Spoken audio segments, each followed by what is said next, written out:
Hello and welcome back to WMCT Live Sessions. My name is Alex O'Neill, and this is the show where I combine my passions for music and journalism and bring you interesting conversations with local musicians, as well as introduce you to some of their music. Today I am joined in the studio by George Barber. George, how you doing, man? I'm just gonna look to all the cameras. This is your camera right here, bud. I'm just looking at all the cameras. Thanks for having me, man. I'm really Dude, excited. it is an honor to have you here. Thank you, I am buddy. such a huge fan of your work. Not only musically, but also just what you do for the music scene up in Thanks, New man. Hampshire.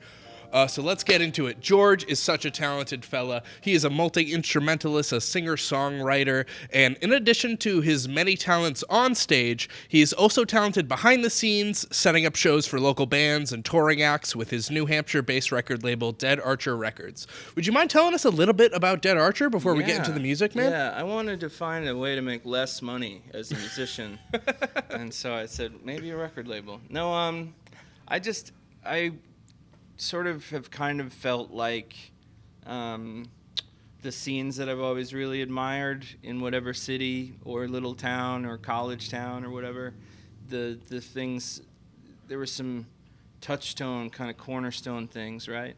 And so it was like the venue where you can get 10 people, then the venue where you can get 40, and then the venue where you can like play 100. 100. Right. Yeah, so there's yeah. those, and then the other one is like the bar that everybody hangs out at, and the other one is like somebody who's kind of consolidating all of it into a little record label. And that would be you. That's what the hope has kind of been, right? It's like, okay, here are people that we see that are doing stuff we're really excited about, and how can we all kind of share resources with each other in terms of like helping each other, like you said, book tours, or like Andrew, who is my creative partner, Andrew Johnson, he has, a studio in his home.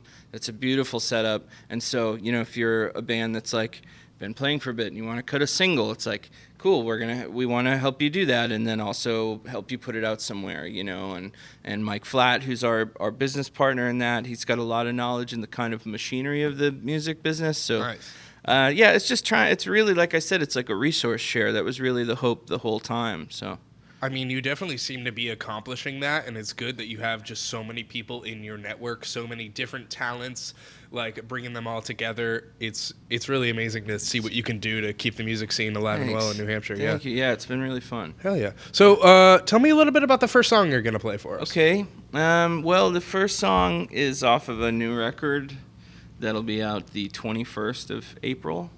In the year 2023. April 21st, folks. You heard it right here. And so the first song is called My Love, My Baby, My Friend. And it's just kind of like your classic song of longing. It's like a traveling song. Well, there we go. George Barber, WMCT Live Sessions. Get into it whenever you're ready, man.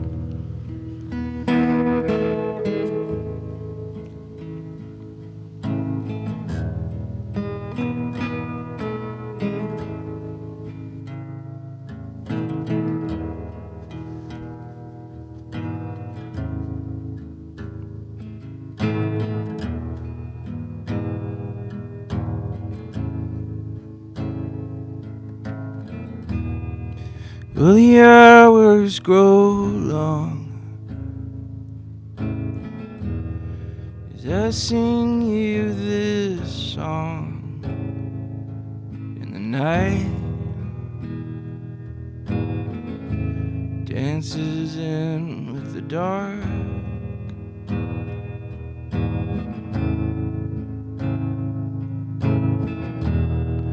And we both grow weary. I leave you again, my love, my baby, my friend.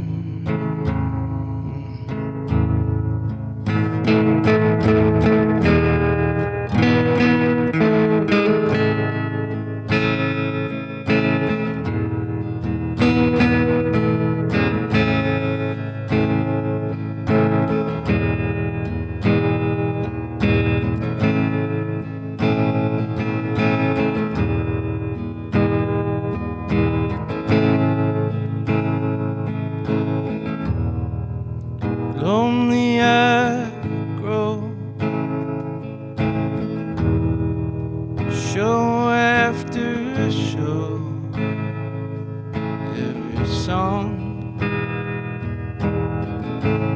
Every word sings your name.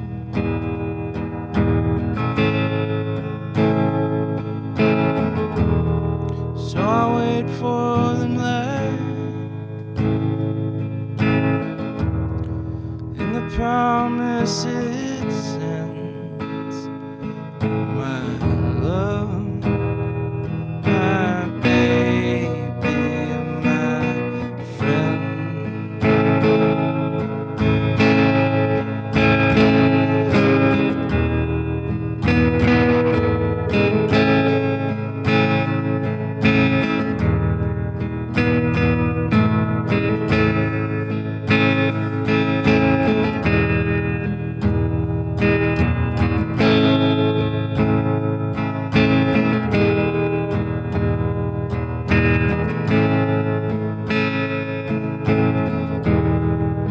Many moons, many days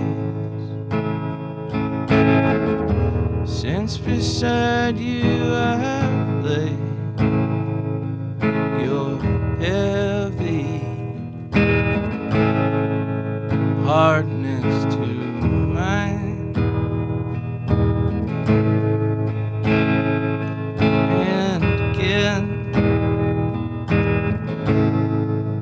oh, and again, I pray this night till then.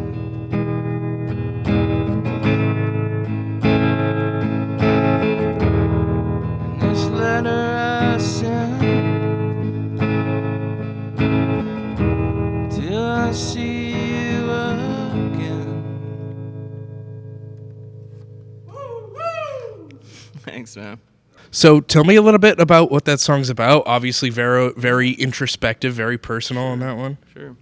Yeah, I mean, I don't know. It's a cowboy cliche, I guess. the lonesome troubadour. Did you write it over the pandemic by any chance? Yeah, I was doing a lot of traveling over the There you pandemic, go. so it's a real traveling song. No, this song's of an older batch, and truth be told, like this whole record kind of came to be after a period of like some pretty intense like personal, creative, professional turmoil, and so I wanted to retreat back to a comfortable space, and a lot of these songs are older, and I've kind of waited around forever to put them out because I wanted to do it right, whatever that meant.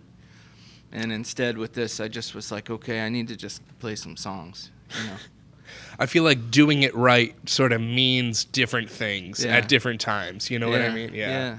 Definitely. Something can feel right when you write it, but then you go to record, or like vice versa sometimes even. So that's cool. It's cool that you're figuring it out now. I think it's also a really great tool for self-sabotage, which is kind of how it's worked for me. I like, I'll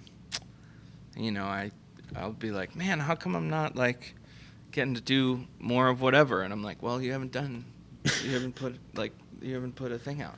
Like, you haven't done this simple thing you could do, Well, you're doing it now, all right? I don't know, maybe. Don't beat yourself up too much. I'm sure there's the big red button on DistroKid, the like nuclear button that's like, abort the record. Delete all of my music. All. Yeah, delete. It just says delete all. Yeah. Yeah. All right. So what I am really interested in finding out today is your origin story. Wow. Okay. Because I know that you used to dabble in acting. Yeah. I know you still do some acting. Yeah, definitely. But I had an audition yesterday, actually. Oh, really? Yeah, that's why I have a mustache instead of a beard now. Interesting. Yeah. Huh. Yeah, it was for a movie. But I also heard from Megan that you used to live out in L.A. True. Would you mind just telling me a little bit how your acting life kind of transformed into this love for music, and how? Yeah. It was both for forever. Like, so my dad, he passed away when I was 8, but he was a musician, and so I used to, when I was little, I would kind of like sleep in the guitar case, you know. Like, I was really wild. And so, and my folks were young and whatever, and they were very in love, and it was tumultuous and wild and whatever. And they didn't end up staying together. They weren't married or anything. Right. All of that is to say, like, I think about the same time that I started acting it was the same time I started making music, you know. Okay. And I knew I wanted to act from the time I was like 5, because I grew up in a real working class household, and so everybody had jobs they were like perpetually mad about. And so I remember my uncles were still pretty young. Like my mom was the oldest of the 3 of them, and she was pretty young when she had me, you know. So. But they were going to watch, I think it was Terminator or something. And I remember my grandmother was like, hey, don't get freaked out by any of this stuff. You know, it's all kind of make-believe stuff. And I was like, well, what do you mean? She was like, well, there's writers, and they write the story, and then there's a movie. They make the movie. And you're like, what? And I was like, this okay. This didn't happen? Okay. Yeah, and I was like, well, what about these people? And she was like, these people are actors. And I was like, well, so they just, pretend for a living? They're lying to me? Yeah, it's like, it's all a grand lie. And she was like, yeah, they pretend for a living. And I was like, well, then why do you guys all have bad jobs? It was what I said, you know? I was like, that's a job? We should all have that job? And it's silly as it sounds, like I really saw it as like a vocation. You know, I loved it really deeply and still do. But there was a part of my brain very early on that was like, you show up to set early, like you don't complain, you're like, do your part. You're like, I took it really, really seriously, man. Dang. And I worked a lot. Like I worked a lot as a kid. I was out in LA for a while. I shot, a pilot out there and like did a couple of movies, and it was really cool, you know. And then you get to be a weird teenager, and you're not like a precocious kid anymore, and you're just kind of an awkward teen. And that's when I sort of like, I was still playing guitar all the time, but that's when bands started to happen. Was because I found out about I found out about this band, Black Flag. Black Flag, yeah, and Minor Threat kind of like at the same time, and got really into. I grew up on the Cape, so there was like in 2002, 3, 4, 5, there was like a pretty solid like punk and hardcore scene. You say you grew up on the Cape? I did. Cape Cod in Massachusetts. Cape Cod of Massachusetts. Interesting. Yeah. And I haven't really heard about any punk scenes forming out there. So yeah, that's really man. interesting There was this one cat in particular, this guy Brian, who was like, he knew about all of it, you know, him and this other dude, Dan Rose, who went on to, he plays in a band now, whose name escapes me, but they're very, very great. They've played with The Story So Far quite a bit. He like works with those cats. I can't remember the name of his band. I feel like a jerk. Anyway, all that to say, like those guys were in the know, you know, and so between them and this other dude, Kevin Murray, like I didn't drink or do drugs at that point, and so that's how I found out about Minor Threat. And so like, because this kid Kevin was like, "You're straight edge," and I was like, "I don't know what that means." He's like, "Listen to this," you know. And then I was like, "Where do I get more now. of this?" You know? Yeah, kind of, you know. But that's how you end up at like a Have Heart show in like New Bedford, you know, or like out at the Palladium or whatever else. So this is a very long-winded answer to your question. That's how you end up getting X's tattooed on your hands. Correct, you know. But so all that to say, I was like, you know, I was the first in my family to go to college. I still played music there, but I was studying acting for a while, and then I ended up in the American Studies department, and then I met my wife while I was at school, and we got married and moved out west, you know, so I could keep working in film and TV and like trying to pursue acting. You moved back to LA? Yeah, I went back out there. Yeah, and so we were there for 5 years, you know, and then ended up coming back.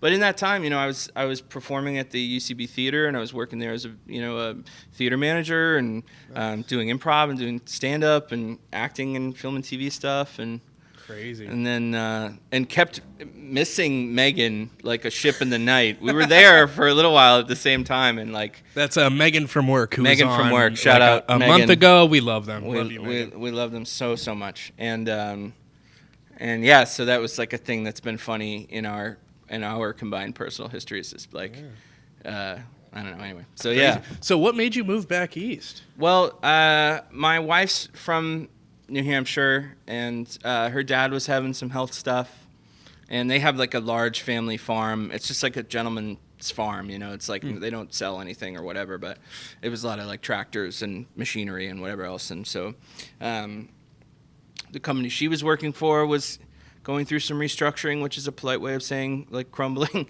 And and you know, I definitely needed to turn some stuff in my life around at that point. I was really looking for a lot of solace in the old drink, you know. Ooh, the dark part of the origin story. Yeah, broke edge, classic tale. Ugh, how could you? Well, you know, pretty easily. Yeah, you just turn that cap, and but yeah. So I don't know. So we came back, and we mostly were helping her dad and mom out there, and then my wife's a teacher, so she got a great job at a school, and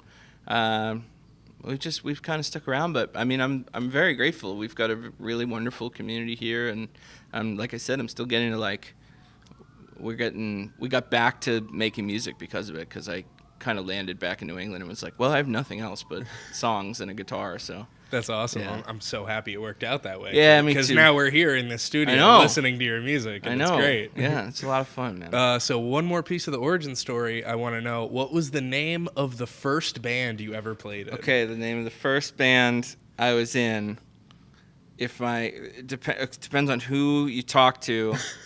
If I'm asking you. If you're asking me, and you're asking my foggy memory, I think I was in a band called Downpour, and I think that was the first one. If it wasn't that one, it was definitely Falling Monuments, which was a Rage Against the Machine cover band. Hey. Yeah, which was really wild. That's awesome. Yeah, I got to be the Tom Morello of that. I was going to ask if you were playing guitar. Yeah, but I didn't know about pedals, because I was an idiot. And so I would like jam stuff into my guitar and whatever to try to like make the noises. And I did. And I think it kind of ended up being part of how I developed such a weird style of like lead playing. Right. So that's, kind of like a wonderful little accident. But yeah, when I remember meeting like people that were like, yeah, you just take the whammy pedal. And I was like, oh, what the heck? I was like, that's how you do the thing? It's like, and it was much later into my whole guitar journey than rightfully it should have been. Because the only pedals I knew were like, this one makes it loud, and this one makes it super loud. That was it. I was like, overdrive and fuzz. Yeah, that was it. That's about it. I was like, well, I'm That's about all you need when you're a teenager, though. Yeah. That's the kind of stuff that it scratches your brain, right? Yeah. When you're a kid, just like, ooh, this is gonna make it sound crunchy. My uncle Sean, God bless him, he like bought me a tuner pedal.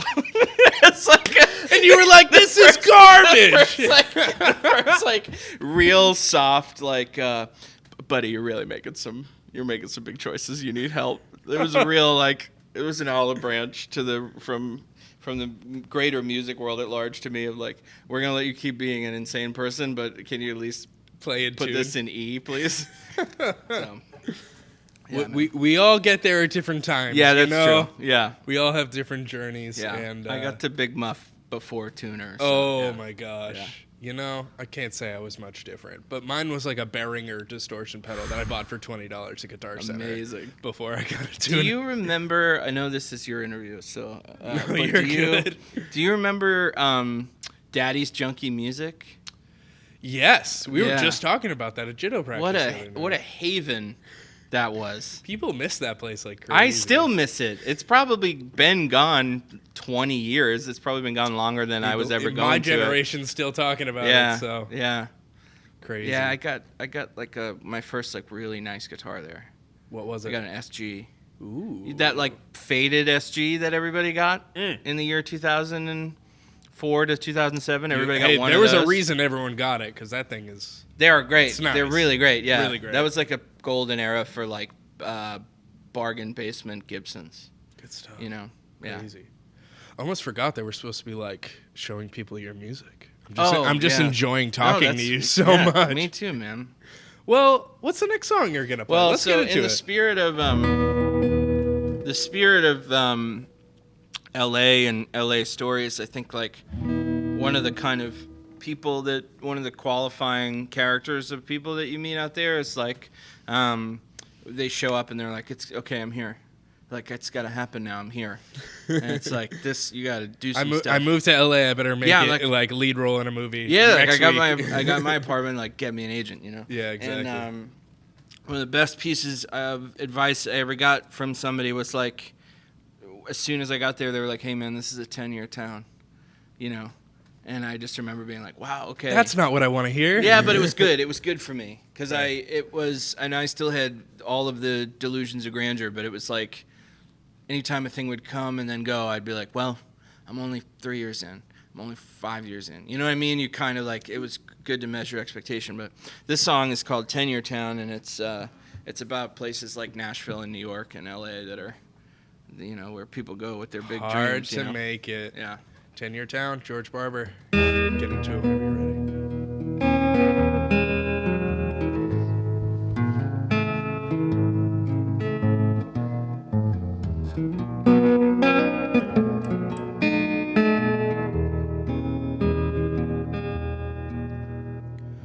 I thought I would be a star by now, relishing the fortune, fame allows. Make my way to the top someday. I'm still working on the how. 2 years into 10-year time, thought I'd have a penthouse in a high-rise, maybe some staff to boss around, somebody with a pick-me-up when I start getting down. 2 years into 10-year town, instead it's getting harder every day. Folks seem nice and they give advice, but I don't hear what they say. Am I gonna be a king if I can't afford a crown? 2 years into a 10-year town, make my way to the top someday. I'm still working on the how. 2 years into a 10-year town.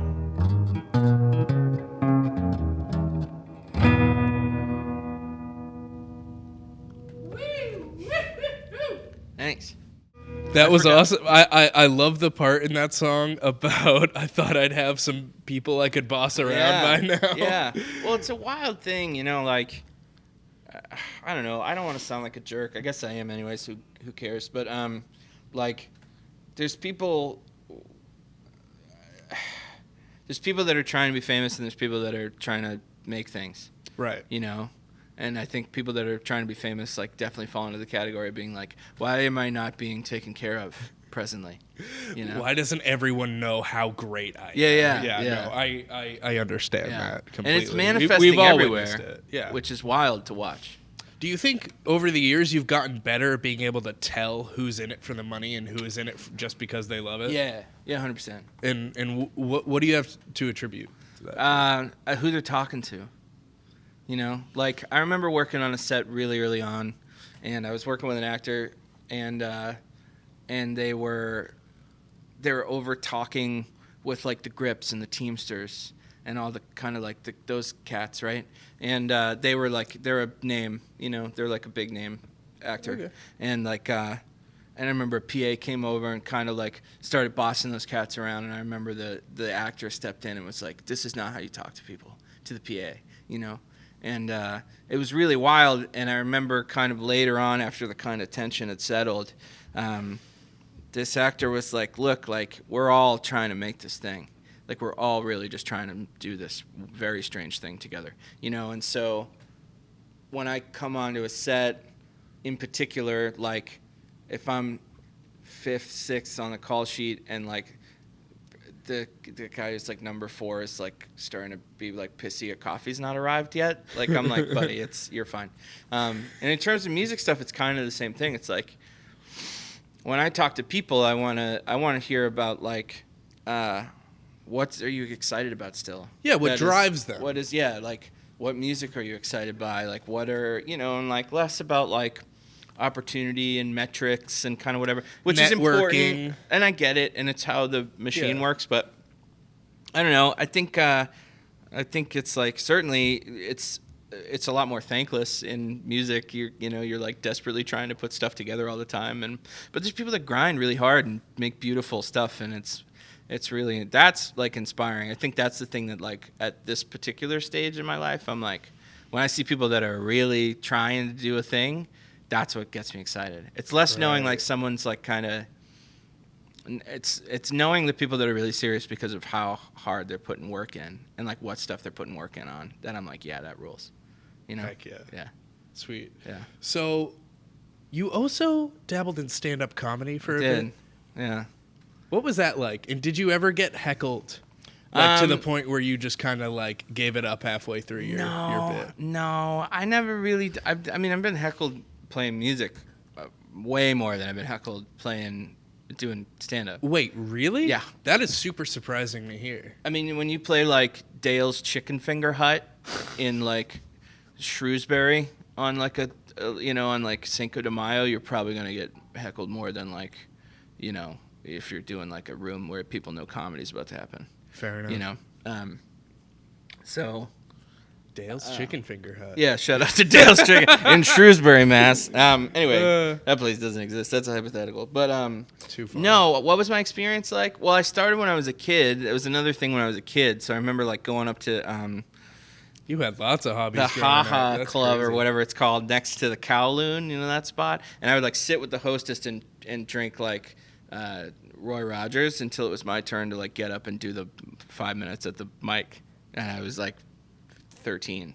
How did you do? Terrible. I was doing really dumb jokes. I was doing like really bad jokes. It was like a lot of like Dane Cook ripoff stuff. Oh, okay. I was gonna ask if it was like fart jokes or. No, it was like a lot of physical. My guys were like Dane Cook and like Chris Farley when I was like 12, 13, and Gotcha. like but also like Mitch Hedberg. So it was like trying to be heady, but you're 13. I was like a big dude always, so it was like, isn't it funny I'm a big dude? And then it's like Dane Cook was like, I'm just loud, and like who knew at 13 I was his type. So anyway, but so I was doing that. But when I was living in LA, I was doing it again, and I was lucky to get to do some cool stuff because I was friends with a lot of comics, and so there was cool opportunities. But I stopped pretty shortly after I did like a run of some like cool spots, and it was mostly because there were people I knew that were like really dying to get on stages, like desperately wanted to do stand up, and I just didn't feel that way about it,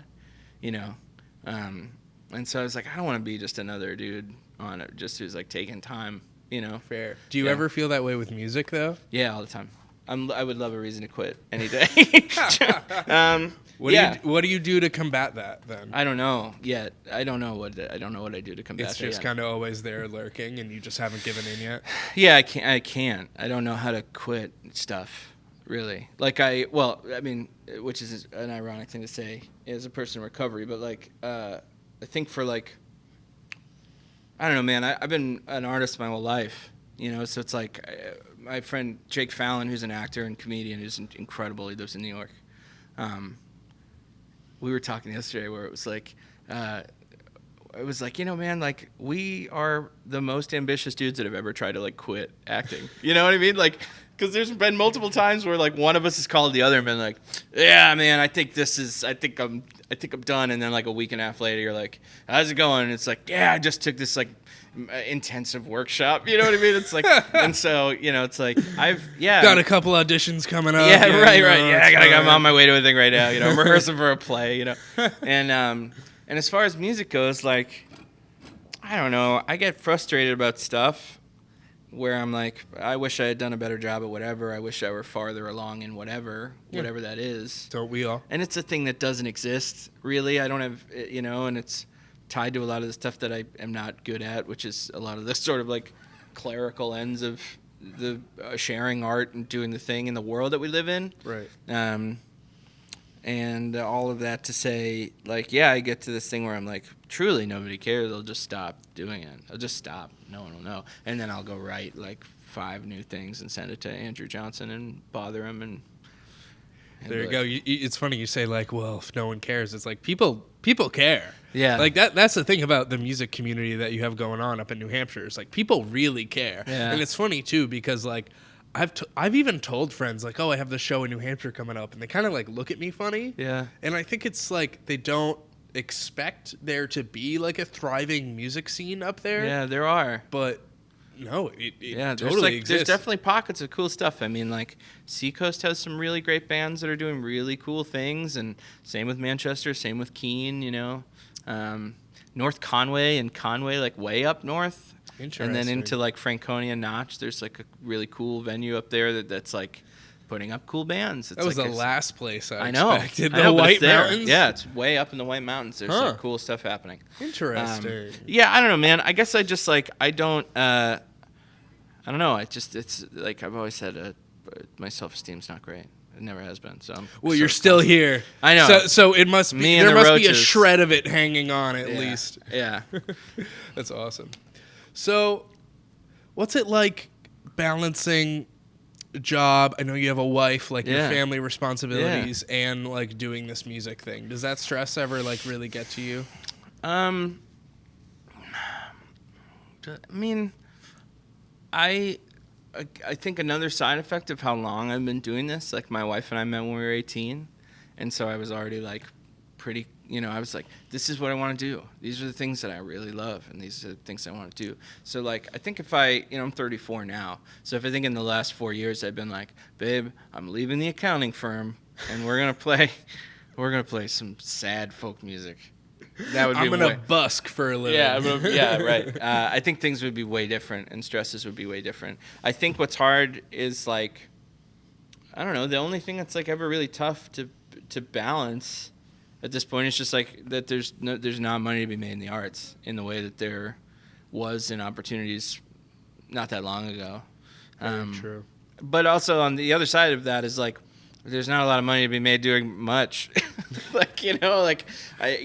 think I have like one friend that's doing like pretty good in that department, and then everybody else is kind of just like, yeah, well, a crane didn't fall on me, so I'm like, okay, So no, I mean, there are sometimes I do love like sitting on the couch, Don't we all? And so like there are days where I'm like, man, if I had nothing to do, I could just do it all the time. I think it was worse when I was in LA, and I was definitely trying to like say yes to everything because I felt like that's what I had to do. Right. I don't know where the balance was way worse. You were a yes man for a while. Totally, and I was also like selfish and self-absorbed and in my 20s, and so you were in LA, so. Right? Yeah, so I had to. No, but like and just that fitting in. That's where I was at my worst, where I was just kind of like, this is what I have to do to like whatever, and it's like it was because I was just kind of like, I was doing things, but it was also like being self-indulgent and like hanging out at bars and stuff. So dang. Yeah. Well, now you're hanging out at bars and in a different way where it's much cooler. And I'm playing the chicken tender. Hey, and you're gonna get free chicken tenders after baby. your set. Yeah, there if we you're go. lucky. Now we're talking. Yeah. All right. Are these all really bummer answers? I'm looking back now. I'm being so vulnerable. I really wanted to get to know the origin story, like I said. So I appreciate you being so vulnerable because I know you have a lot to talk about. And so thank you. Hey, thank you. Absolutely. Talk to me about going into 2023. What are your goals? I know we were talking a little bit before the show about some stuff you were hoping to set up. I don't know if you can talk about that. Yeah, we're so the biggest thing coming up that I'm honestly like most excited about is we have a run of shows coming up together, which I'm very excited about.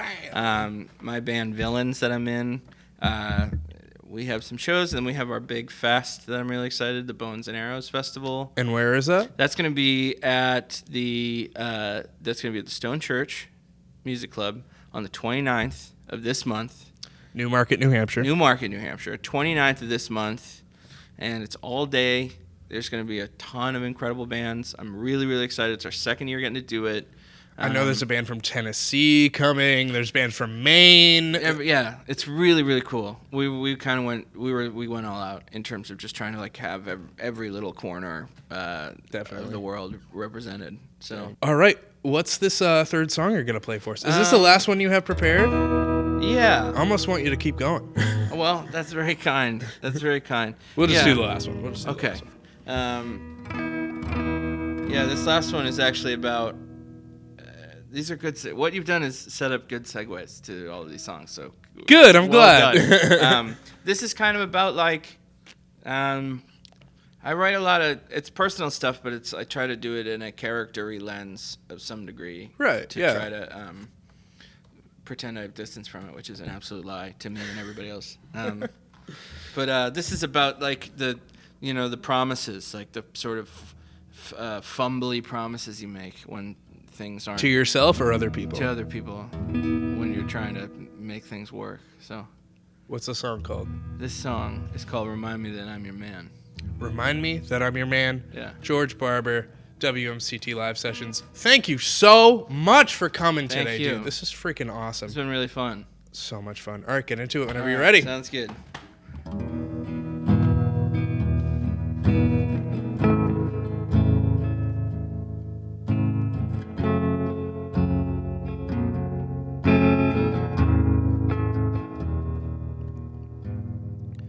10 years I loved you, in 10 years I won't be so broke I can't buy whatever you want. Working on a promise, pulling for a chance. Bad luck's been the shadow of our circumstance.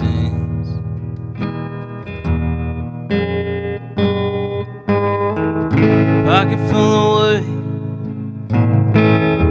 start again. The fate of our future is in my hand. When the worry takes me and I forget who I am, remind me that I'm your man.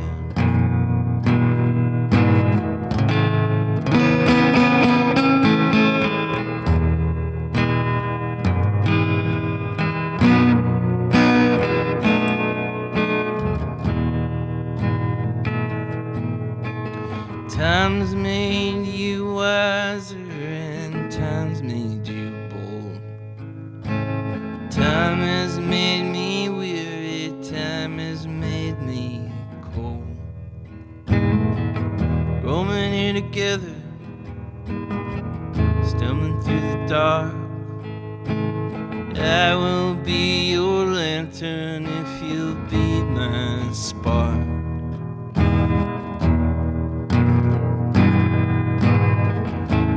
Feeling ready to start again. There's a new beginning in every end. When the worry takes me and I forget who I am, remind me that I'm your man. When the worry takes me, I forget who I am. Remind me that I'm your man.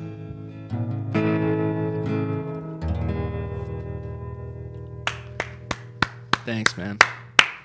Thank you.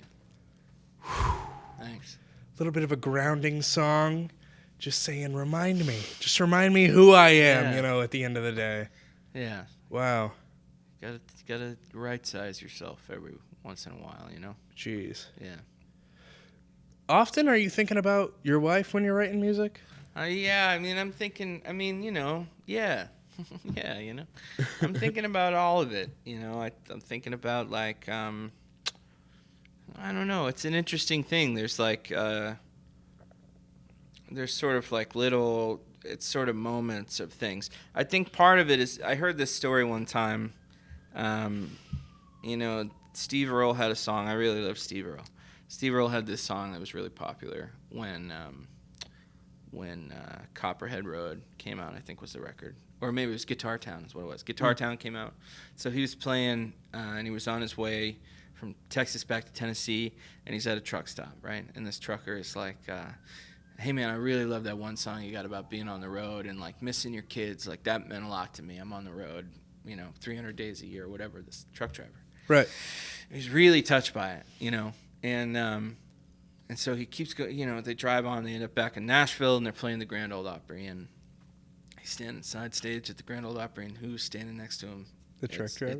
It's Johnny Cash. Oh. Right? And Johnny Cash was like, I'll tell you, man, that song that you wrote about missing your son and being on the road, that really got me.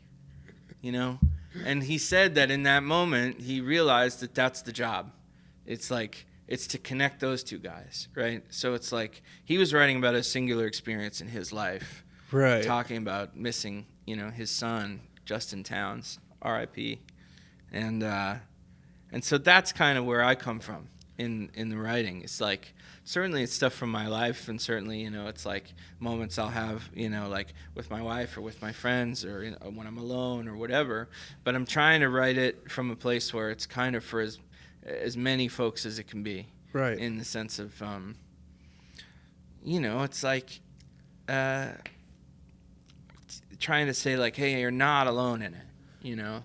Right. And it's interesting, too, because it is such a unique experience. But, like, there was this rule, because I went to film school, so we learned all about script writing and stuff like that. Yeah. And there was this great book called Save the Cat that we read. Yeah, I'm sure you've read it, too. And one of the rules in Save the Cat was that, you know, in order to find these stories, these songs, anything that, like, can be relatable to a lot of people, it has to be unique and close to your heart. And a lot of people think that they have to write super broad characters or write songs with these large overarching themes that can apply to a lot of different things. Yeah. But most of the time, when you talk about an experience, when you write about an experience, when you sing about an experience that is super close and personal to your heart, those are the songs that people, like, really relate to. And it's just weird and funny how that works, you know? Well, I think that's totally true. And, you know, like, I've mentioned it already, and I talk about it a lot, and I feel comfortable doing that, and I probably bore people to death at this point about it. But, like, you know, I'm in recovery, and the folks that I meet in that part of my life, you know, a common thread is, like, it's not really about how you got here. Like, the external story of it is not really what's interesting. Just matters that you're here. What matters is you're here, and also that, like, at a human level, a lot of us have felt exactly the same thing. You know, and it's like, maybe it was when you were bottomed out in Tulsa and this thing happened. Maybe it was then. Maybe it was, like, not that at all. But that same, whatever the sort of central feeling was the thing. Right. And how you communicate that is, I think, it's exactly in line with what you're talking about, you know. So I really try to do that. Well, you do a great job. Thank you. That means a lot. Thank you. Awesome. George Barber, everybody. Where can people find your music if they want to hear it? It's on all the thieving streaming services. All of them. There we go. Yeah. The Spotify's, the Apple Music's. Yeah, all of them. Nice. It's all there. And then and what's your new album called? And when is it coming out? The new album is called Sanguine Songs. Sanguine Songs. Which I'm gonna start saying Penguin Songs because that's funnier. It is funnier. Mike Flat, who's my manager, was like, maybe a less complicated word, and I was like, maybe I'm an idiot, and I just put this out as exactly what it is. He was like, a lot of records have songs in the name, and then also there's a weird word, and I was like, yeah, right, print it. Whatever, Mike. Yep, whatever, Mike. Thanks for nothing, Dad. No, one of these days I'm gonna listen to him, and it's gonna work. But for now, you're following your own here we are. compass. Sanguine Songs. Sanguine Songs. No. April 29th, I think. 21st. 29th is the fest. Even 21st. sooner. And I'll be playing a record release show with Rachel Berlin and Afton Wolf, who's coming up from Nashville. Nice. At the Button Factory at WSCA in Portsmouth, New Hampshire on the 21st. So There you have it, folks. George, I just want to thank you again for being here today. Thank you. It's been a pleasure. It has been a pleasure. My good friend George Barber, everyone, please go check out Sanguine Songs when it comes out. Thanks for tuning in to another episode of WMCT Live Sessions. This is Alex O'Neill, signing off.